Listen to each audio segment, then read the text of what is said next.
নমস্কার, কেমন আছেন সবাই? আমি পূজা। আমার একটি নতুন দৈনন্দিন জীবনের ভিডিও দেখার জন্য আপনাদের সকলকে অনেক, অনেক ওয়েলকাম জানাচ্ছি। আশা করছি আপনারা সকলেই খুব ভালো আছেন। বাজে এখন সকাল ওই ৭টা ১০-১৫ মতন হবে। তো মিষ্টু আছে নিচে ওর ঠাম্মার কাছে। ও দাদার সঙ্গে খেলা করছে।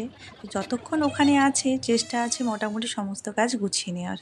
আমাকে ও যদি ১ থেকে ১.৫ ঘন্টা টাইম দেয়, আমার সত্যি, সত্যিই আমি যতটা সম্ভব কাজ গুছিয়ে নেওয়ার চেষ্টা করি। ঘরটা একটুখানি পরিষ্কার করছি। সকালবেলা ঘরটা পরিষ্কার করে নিলে মনে হয় যেন ঠিক আছে, ঘরটা পরিষ্কার মানে এবারে ধীরে, ধীরে রান্না-বান্না কাচাকুচি সব হয়ে যাবে। তো ওইদিকে বিছানাপত্র গুছিয়ে নিয়ে আমি ঘরটা পরিষ্কার করছি। আসলে মিষ্টুর এই ১ দিন আগেতে না হয়েছে ওর ৩টে ভ্যাকসিন। মানে ওই ১৬ মাসের যে ভ্যাকসিনটা সেই ভ্যাকসিনটা দিয়েছে। ও বাঁ পাটা অনেকটা ফুলে আছে। সেই কারণে একটু ঘ্যানঘ্যানি করছে আর তেমন একটা খেলছেও না, শুধু কাঁদছে। তো এই যে এদিকে আমাদের ঘর ঝাড়ু-টাড়ু দেওয়া হয়ে গেছে। পরে মুছবো দুপুরের দিকে। আগে রান্নাবান্না সমস্ত কমপ্লিট করে তারপরে ঘর মুছবো। তো এখন আমাদের ঘর যেহেতু উপরের দোতলার না, প্রচণ্ড গরম হয়ে যায়। যতই এসি চলুক, সারাদিন তো আর এসি চালানো যায় না। দুপুরে আর রাত্রে এই দুটো টাইম এসি চলে। আবার যখন অনেক গরম হয় তখন এসি চালাতে হয়। তো এই যে সকাল থেকে দুপুর পর্যন্ত একটু ঠান্ডা রাখার জন্য এই উপায় করি আমি। আমাদের যেহেতু কাঁচের জানালা, সেহেতু পুরো ঘর তাড়াতাড়ি আমাদের গরম হয়ে যায়। ওই জন্য পর্দার পরও আমরা একটা করে বেডশিট, ব্ল্যাঙ্কেট এরকম ঘিরে দিচ্ছি কদিন হলো। তারপরে অনেক জামাকাপড় ছিল।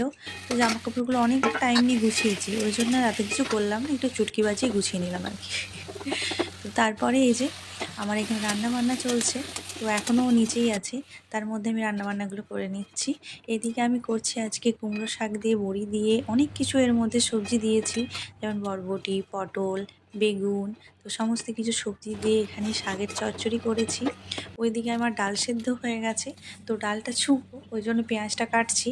আর মিষ্টুরও ওই ডালের সঙ্গে আমি মিষ্টি আলু, পেঁপে এইসব দিয়ে দিয়েছিলাম, যাতে ওকে এই ১১টার সময়টা খাওয়াতে পারি। আর দুপুরবেলা আমাদের যা সবজি ভাত হয়েছে তা খাবে।